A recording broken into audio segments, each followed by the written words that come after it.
How to add the DuckDuckGo Search Widget on iPhone. Hello everyone, I am Bishaka and welcome to our channel. Now let's get right into the tutorial. Firstly, go ahead and tap hold on your screen until the app starts to jiggle. Now tap on the edit option on the top left of your screen, and here you will see the option for add widget. So tap on the add widget option you see there, and here you will see the option for DuckDuckGo. Just in case if you don't see the option for DuckDuckGo already, you can also simply scroll through and you will see the option for DuckDuckGo.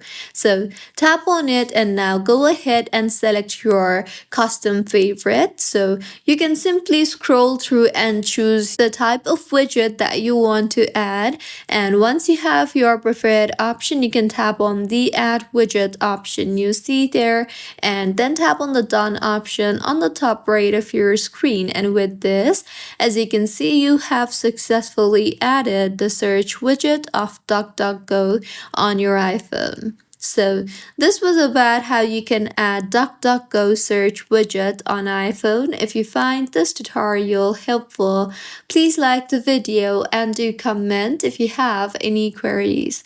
Also, do subscribe to our channel for more helpful tutorials like this.